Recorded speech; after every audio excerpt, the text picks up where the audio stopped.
Hey, all, so glad that you're with us. We're getting ourselves set up and started here. You can see I'm in a hotel room in, hey, great looking hat, Dave. You can see that I'm in a hotel room. Uh, we're in El Paso, Texas. Have made our way all the way to El Paso, Texas, Dave. Started it at the beach just outside of San Diego with our wheels in the ocean, went through California, through Arizona, through New Mexico, and just crossed the Rio Grande River into the beauty of Texas, where we'll be for the next 29 days, 29 days in Texas. It's a big state. So some people are going to be joining us here, popping on, and we're going to get some updates from them on their ride.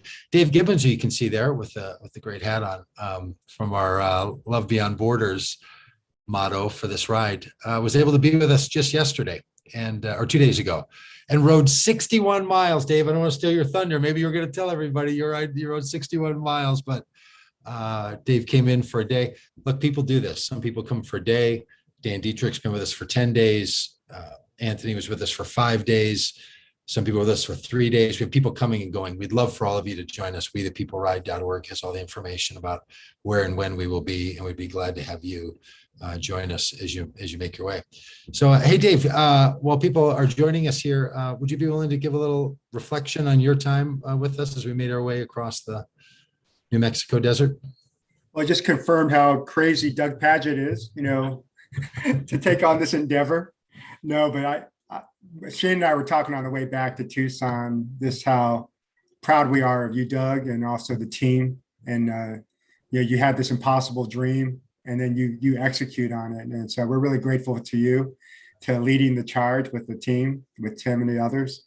But I think for me, we had a ton of support. So 61 miles was a lot for sure. I've never, ridden that much in one day. I've done Peloton, 15, 20 miles a day, but nothing like 61, uphill and with some elements. But, we had Tim, we had, Ruben, we had different people that gave us power bars, peanut butter and jelly sandwiches, encouragement along the way. So, we were well supplied, even though it was difficult in our bodies. So what made me think about was how hard it must be if you're venturing from Central America or South America and you're coming to across the borders. I don't know how you could survive with the threat, from the coyotes to the drug lords to dealing with border patrol. I mean, it seems unlikely that anybody could survive that. So I think for me, I experienced maybe a teeny bit of the trauma just thinking about it on their behalf. Hey, Dave, I was thinking about this, that we were riding along when all the way through New Mexico there, and we kept looking over toward where the border between US and Mexico would be on our right as we were riding, and just thinking like, how would anyone be out there? Like, would people really be crossing? I don't know if you had this feeling, but I was even thinking while riding out in that area, like maybe this is an area where people who are trying to get into this country because there's no legal way for workers to enter the country could be getting in. And then just at the end of our ride, when we were packing up and we got in the vehicles and we're driving back the direction we'd come to where we were staying, and you guys driving back to Tucson, do you want to mention at all about what we saw there on the side of the road? Yeah, we saw the Border Patrol. They had obtained, I don't know, maybe 7 or 8 at least, traveling across the desert. And you could see they were distraught sitting there under the Border Patrol control. And you could just feel the anguish in their faces while we drove by. You went to reach out and do something, but it was hard to watch there. Yeah. Yeah, I agree with you. It was really something, because you see, we'd met with some of these people who had been detained and apprehended in the desert and then returned to Mexico. We were at a migrant center with them in Agua Prieta and in Nogales, and meeting these people, some asylum seekers, some border crossing, not at the port of entry. And when you hear their stories, and I'll recount one of these later, Fredo's story that he told us on video, and we're putting out soon. They're heartbreaking tales of human survival. The stories that we were hearing, they sound like the kind of stories that you make movies about, and the heroism of what people will do for goodness and life and for their families. And yet somehow these get mixed up with our immigration laws, and people get confused about them. So it's really a difficult thing. Dave, I don't know how long you're going to stay, but I just want to give you a chance to reflect any more if you have any other thoughts on the ride so far, or you're part of the ride. Yeah, the main thing for me was just to how I don't see how people can do it. And then secondly, just the injustice of us being such a generous nation, and we're not able to be generous enough to help those who really are desperate to come here for survival, but also are going to add to the innovation and to the workforce that we actually need in America. They're going to do work that many of our friends would never touch. So it just saddens me why there's this huge gap, this disparity that we have between practical solutions and this idea that we so embrace in America. Yeah, well, great thought there, Dave. Thanks again for being with us. And again, if people want to join us, we'd really love to have you. Some of the people you see on the screen have done this. One has been with us from the start. Is on a little break for a couple of days. Daniel's with us for a few days here. Tim and Brandon are part of our support crew that are traveling. So it really is possible for you to come down and not ride a mile. You don't have to ride a mile and still be really helpful and really engaged and get yourself close to these issues. All right, hey Daniel, anything on your reflection? You've been with us now for I've lost track. You probably remember how many days and how many miles you've ridden. Yeah, I biked through the entire state of New Mexico. Can you hear me okay? I'm on the RV and it's a little loud. Gotcha. But that's more than I've ever biked. And like Dave was saying, when you're out there, you just see the expanse and the nothingness that's out there, and you can't imagine crossing it without help. Like I can't imagine carrying enough water to physically survive that journey. And yet people are trying it day in and day out. And one of the other striking things to me was we've talked to several Border Patrol agents who have said, we've asked about the wall and its effectiveness, and they're like, oh, it doesn't work. It slows them down slightly and allows us to catch them after they cross, but it slows them down just a little bit. They keep, like, people can get over the wall in a matter of a minute, so it's millions and millions of dollars per mile for this wall that doesn't do its job. And that money could be spent elsewhere for asylum court judges and other resources that would make this problem solvable. Yeah. Hey Dan, say a little bit more about the riding experience itself and kind of bringing together. You've been, you were at migrant centers where migrants were held, and sometimes people might wonder, like, well, why go out there and ride between the cities? Or, we've ridden now, over 800 miles. In fact, we're marking that today with asking people to make a donation to get us, $800 or $8,000 or $80,000, something at our 800 mile mark. But would you say something about both of the experiences, the up close and personal experience? You've, as one of our videographers, you've stood right there with migrants and asylum seekers as they tell their stories. And then days later, we're out there riding on the road. Can you just give a little reflection about those two realities? Yeah. So when we're, visiting with folks that have tried to cross the desert, we've talked to people who have tried multiple times and not been able to cross. Sometimes they have to give up and offer themselves up to Border Patrol just to survive because they've been out of water for days and they will literally die if they don't get water and get help. And then they're sent back to Mexico and they want to try again. And so I think it's one thing to hear that story and sort of imagine the desert that they try to cross through.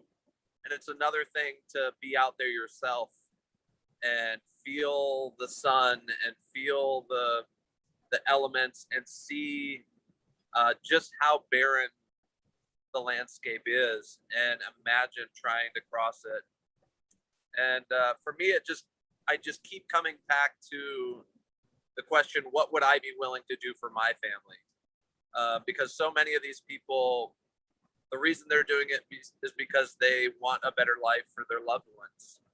And I think that's something that most people can understand. Like, you would do anything for your kids, you would do anything for your partner, your loved ones, your parents. And so I think that's a common thread that hopefully we can get across, that these people aren't coming here to like break laws. They're coming here because they believe the promise that we've sold, that America is a place of opportunity and freedom and hope. Yeah. Yeah, I really appreciate you saying that, Dan. I'm putting up here on the screen one of the conversations that we had with one of the people who you're mentioning, who crossed the border and was apprehended by Border Patrol and then brought back across Mexico. And we met him at one of the migrant shelters that he's staying in. And this image here is you behind him, filming him, because he doesn't want his face shown on social media here. And then Anthony and I are sitting across from him. One of the people that were our hosts is over the rail there. Danny Strong is an actor and TV producer and writer, is sitting in this image. And we sat for 45 minutes with this man who told us his story of leaving Honduras, a small island off of Honduras that the entire economy of that little island is driven by the cruise ship industry. And we remember that because of COVID-19 in the spring of 2020, it shut down the cruise ship industries and is still not returned to this part of Nicaragua. So his family started to starve. Told us he was 40 years old and he realized if he doesn't try to get to the United States to make enough money to pay off the debts that his family has incurred because of COVID, because in Honduras, they weren't bailed out. They weren't given stipends from the government like we were in the United States. And if he doesn't get here in his 40s, no one's going to want to hire a 50-year-old worker.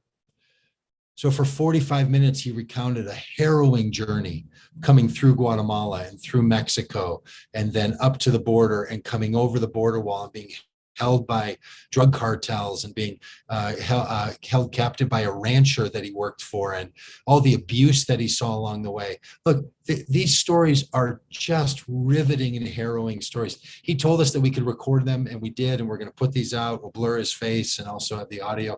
You'll be able to hear these stories. But that man there, we were with him on Saturday. And on Saturday, he was telling us about how on Tuesday night, he thought he was going to die in the desert.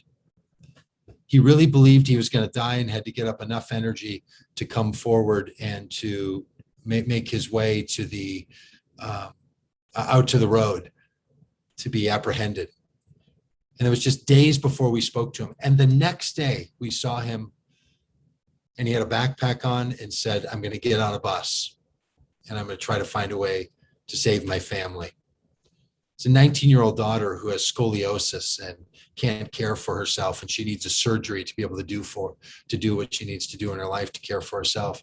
And here he was trying to say, I have almost no time left.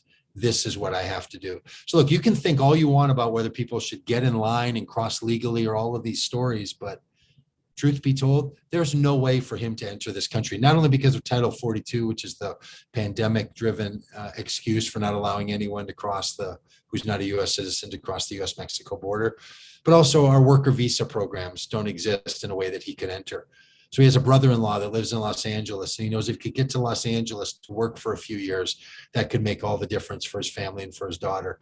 And looking this man in the eye and seeing and hearing not only the bravery and the courage and the commitment that is, it's just utterly riveting.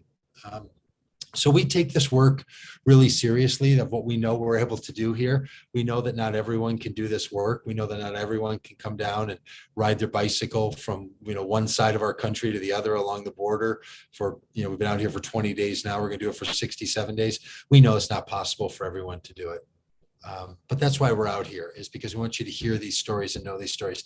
Last week, we posted on our social media, and you can follow all of this, interviews with 3 women from Guatemala, 3 moms who packed up their children and made it to the US border to ask for asylum, only to be turned back and sent to the same migrant shelters, same kinds of migrant shelters that we're talking about. So that's what we're living with and dealing with down here. And then all the people who are providing the solutions to this, at least temporarily, the people running these centers, the people giving goodness to them, the people who are running schools for the children while they're being held waiting in Mexico for their asylum case. So what we're finding is that there's so much hope and goodness and common good going on, in addition to our broken policies in the United States. And so we're saying everything we can to every politician, many of whom we work really hard to get elected and want to keep working hard to get them elected, that it's their time to step up and to do the right thing. And so we're going to do all that we can to tell the story from San Diego to Brownsville, Texas, along the US-Mexico border, and then along the coast, which also represents the other ports of entry that people are making their way in. So that's the work we're doing. Wanda or Dan, anything you want to say right here as a couple of the riders along the way? And I've got a video to show as well, and a couple of other photos. Thanks, Wanda. All right, am I talking here? Trying to get my phone propped up where I didn't have to hold it. My arms are. Yeah, I've been struck by the hope and the dire necessity of the people that's needing. It's kind of like their last hope of survival, and their kids. I'm struck by how much, even though the trauma that the kids have endured, yet there's hope for the future there. They're in the migrant camp, waiting for the amnesty, or not amnesty, the asylum. Get my words mixed up here. As far as the riding goes, it's been hard for me physically to keep the pace, but I was happy to be able to finish the ride 2 days ago, 61 miles. And I'm really, really looking forward to rejoining us on Tuesday next week. Yeah. Thanks, Wanda. Great to have had you.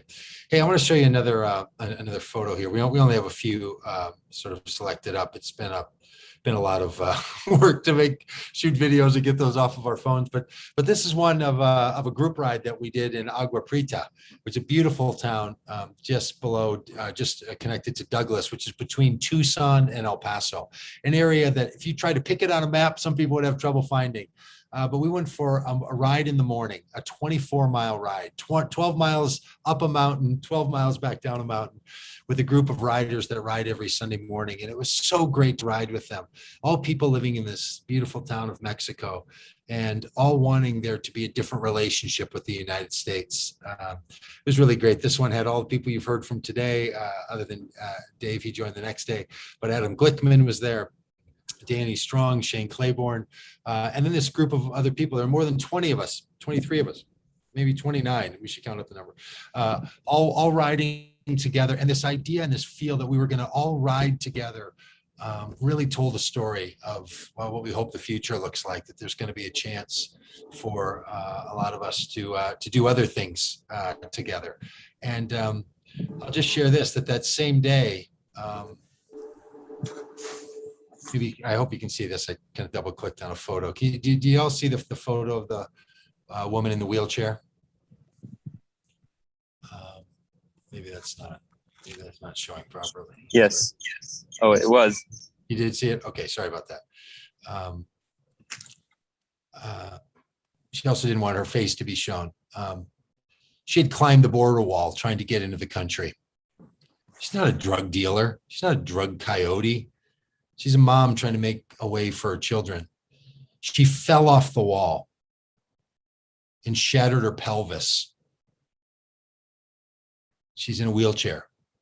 We stood with her and looked her in the eyes. We were actually at this moment, we were at a ceremony for a 24-year-old man who died in the desert. Went around with a little thing going on, and we all looked each other in the eyes, and a number of us who walked right past her tried to look her in the eyes, and her eyes were just full of tears. So many conflicted feelings. So there's this sense in which there's the beauty of the people who say, yes, ride with us, we can make another future. And then the pain of the one who died in the desert, and then the pain of the one who fell off of an 18-foot high wall. We all know moms who would do anything for their children, and to bear witness to one of those, to see her in a wheelchair, doing all that she can. It's really riveting and heartbreaking. We just want you to know these stories are going on daily. We ran into a number of Border Patrol, and we asked them out in the middle of the desert area, do you pick up many migrants out here? And oh yeah, we pick them up all the time, all day long. There are people who are doing what they can. I just want to stress this again, that the United States has limited any migrants who don't have citizenship from coming into the United States across the Mexican border. If you just have a visa to work, you can't come. This is all under what's called Title 42, which is the health emergency because of COVID. We're asking the Biden administration to drop that mandate, to lift that restriction, and to allow people to come into the country. And then we need a worker program so that that woman doesn't have to climb a wall. She can come in legally. Everybody who says, well, we just want people to come in the country, we want them to come in legally. So do we. I can tell you interview after interview, and we'll be showing them to you, of people saying, make a way for people to come into our country. We don't have a flood of migrants coming to our country. In fact, in the last 10 years, we're in a decline. We have a negative flow of people leaving the United States, not coming in. It's time to change our protocols and to increase the number of people who are coming in this country. So that's something that we really need to do and need to make sure that it happens.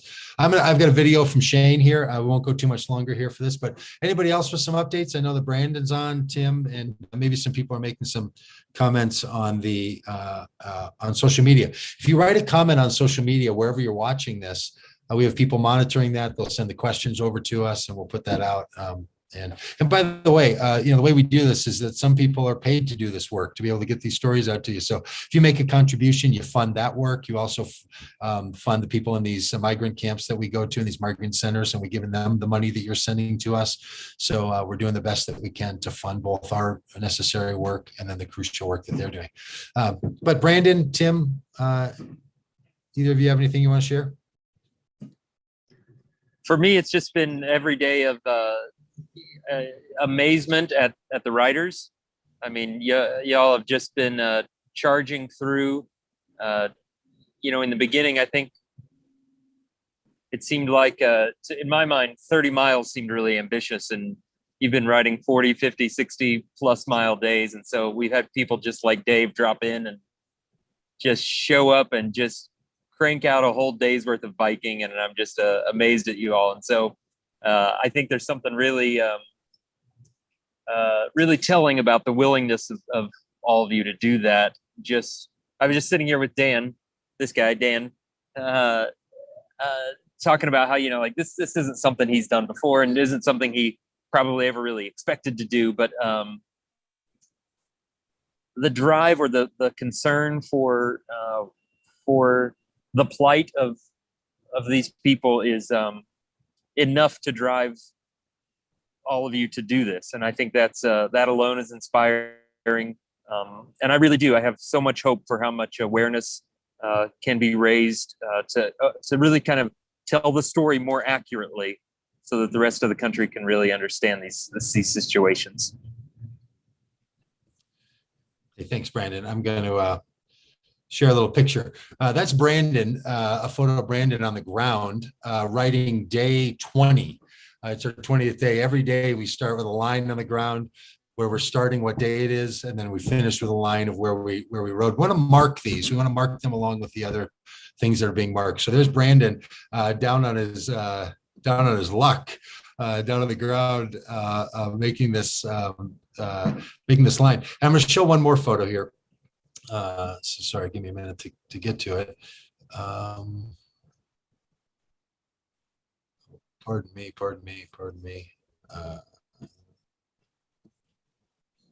Well, anybody that's had to share a screen on Zoom, you know what happens when you get yourself lost in the brigade here. You know who's good at that? So here's Rob another one. Ryerson. Just the best. He's good at screen sharing. Yeah. He's a screen share master. Okay, so here's another one that I want to point out. This is a photo from inside of our RV yesterday. The person with the red shirt on there, that's Abe Bonowitz. Abe has been riding with us for the last couple of days. Abe runs an organization called Death Penalty Action, a national group trying to stop the death penalty in every state and federally. Abe was running a vigil yesterday calling for the United States government to not execute a man at 6 p.m. Central Time. We were running that vigil after riding 61 miles, running a vigil to be in prayer for a man who was going to be executed. Brandon now is playing his guitar, singing a song for that vigil, which was being live streamed around the world.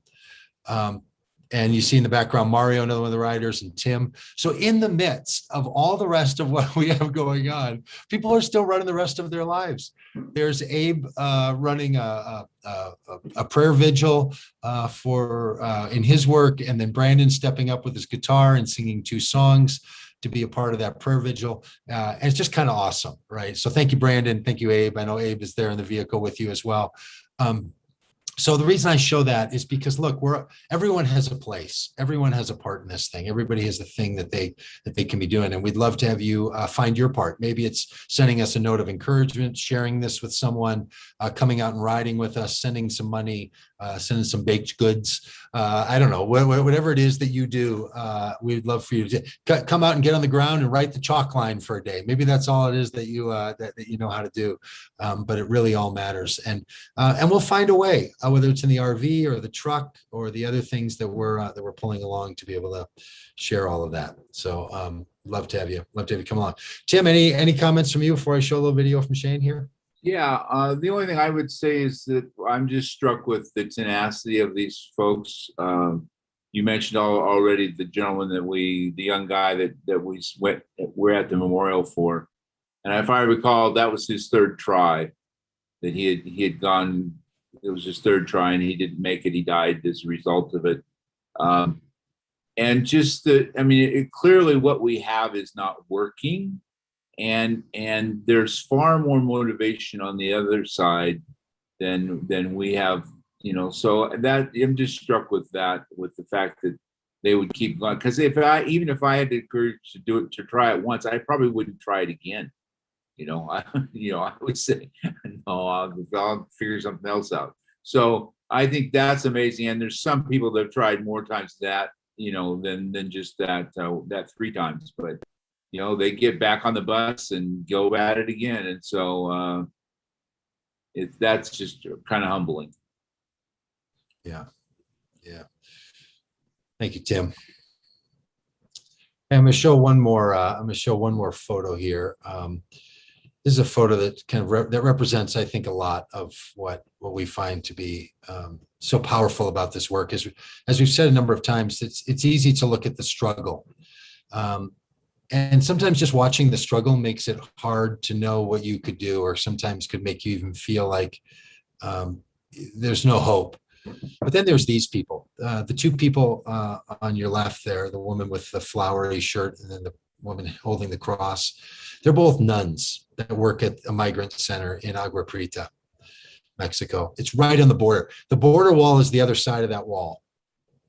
Marks their place. You can see that they have a representation of the border wall, and their artistic representation is that flowers would grow up and then it would become butterflies and go away.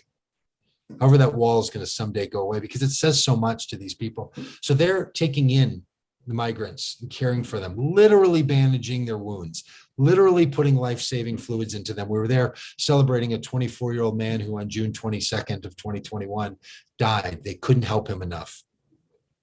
The man standing there is part of one of the indigenous communities in the area, and he was leading this service of planting this cross.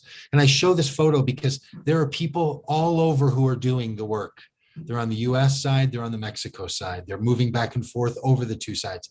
The reason we call this Love Beyond Borders is because people show love that extends beyond our barriers and our borders. And these 3 people really represent just incredible things that are happening. So if you feel despair, and I understand why you would, don't only feel despair. Do feel it, because it's good too. But as we were told by one of the people who works diligently on Saturday night, we were having a street party there in Agua Prieta. He said, I was taught by my mentor when I first came here, you have to feel their pain, but you also have to celebrate life, because what's the point in feeling the pain if you don't celebrate life? So here we are with these same people who feel this pain so deeply, and then at this celebration and concert with some tasty food and musicians saying we're also going to celebrate life. So it's really quite incredible what's going on, and we're glad that you have a chance to see it. All right, I'm going to show a little video from Shane, and then we'll see if there's any questions. Again, if you're on social media anywhere and you pop a question up in comments, hopefully our people have a chance to see it, and we can share your comments. So here's another one. Hey, I just made it back from the We the People ride. I'm still just a little bit sore, but feeling good. My body is tired, but my soul is energized. It was an amazing trip. Love Beyond Borders. And I just want to say, y'all, I rode 100 miles. I hope some of y'all give $100. Some of y'all might be able to give $3,200 for the 3,200 miles they're crossing. But this is one of those things that, here's what I love about my buddy Doug Paget. I mean, we've been friends for 20 years. He'll throw out these ideas that most people would think, you are absolutely nuts. And then they happen. We walked 130 miles from Charlottesville to DC.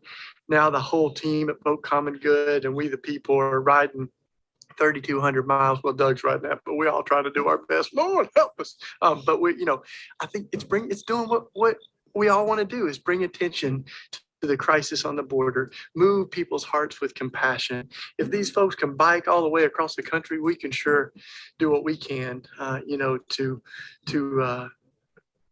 raise attention to this, to raise money to support them. So I'm hoping to get back down there. Y'all, I hope you can ride. Maybe you can ride a day. If you can't ride, then just do what you can to support the We the People ride, because it is incredible. And by the way, when you pull off something like this, like a cross the country bike trip, then your bar of what's impossible changes. So you go, can we end the death penalty? Heck yeah, man. We just rode bikes all the way across the country. Can we do immigration reform? Yeah, our God is big, and we got a lot of people who are caring about this stuff. So keep stirring people up. We cannot become silent and exhausted. We got to keep stirring up love right now. So love Beyond Borders. Love y'all. So that was Shane Claiborne. Thanks, Shane. Appreciate you sharing as well. Hey, just during the Shane's video, I don't know about all of you, but on my computer, I have these notifications that are that get set up, and I start seeing notifications that pop up. And if I can get this one done right, I'm no Rob Ryersey. But right during Shane's presentation there, this notification popped up, and so I clicked on it because I thought maybe it would be something that we could share. And it was this headline from NBC News: Migrants return to Mexico describe the horror of kidnappings, torture, and rape. We heard those stories ourselves. This news story, it's important that our journalists are there. Our journalists need to be there. But that story, that's one that we're hearing. We heard the stories ourselves. People told us this is what happened to them, what they saw with their own eyes. It's true. The U.S. migration policies are putting people who are vulnerable at greater risk. You have to change it. We call this the We the People ride because we're asking the question of who are the we that we include in the people of this country? How do we make a decision about that? We also use it because it's the preamble to the Constitution. We the people, in order to form a more perfect union, we write. Because this is a government not of kings, not of lords, not of masters. It's a government of we the people. What our country does in its government is what we do, because it's a we the people government. We are sending people back to places of deep pain and horror. So, yes, we need to hear those stories, and we need to meet the people who are doing something about it. And the people who will do something about this are all of us. people watching this, the people calling, the people electing, the people doing their work. So people are wanting to tell these stories, whether it's the Haitians experience in Del Rio, where we're going to be in a week, or it's migrants who are sent back all across the border into more dangerous. But we rode these streets and heard the stories of the people who live in these towns that tell us about the drug cartels that make that put people at such risk. So it is true. And we need to do something about it. We need to put the drug cartels out of business by not having policies that allow them to extort and torture and abuse people. And the US government can do something about that by changing our own policies. And so we want you to wake up and see what's happening, also be filled with hope, and then to move forward in some action. So, well, Dave, Tim, and Dan, I think it's the final four of us, which means that we've probably come to the end of our time for this live stream. Just going to check in here with Britton and see if there's anything else on any of the social media places. People asking about how the routes look. Yeah, routes look, they're consistent. If you go to the wethepeopleride.org site, you'll see where we're going to be. You can also track us live, see where we are at any given point or when we were last riding earlier in the day. You can follow along on the map there and see where we're going to be. And so those routes look like the kind of work that we're going to be, or the path that we're going to be following. So they're staying consistent. So, all right, all, thanks so much for being a part of this. We know the 36-minute live streams are long for a lot of people. We try to do these updates. We'll be putting up regular video and photo and written updates on a regular basis. And we are raising money today, especially to mark our passing 800 miles, actually 871.75 miles, but 800 seems like a good number to ask people to contribute to. So if you're willing to make a donation of any amount, but something to do with an 8 would be a good reason today. And maybe we'll come back in a couple hundred miles and remind you of 1,000 and 1,500 and 2,000 and then 3,000 miles too.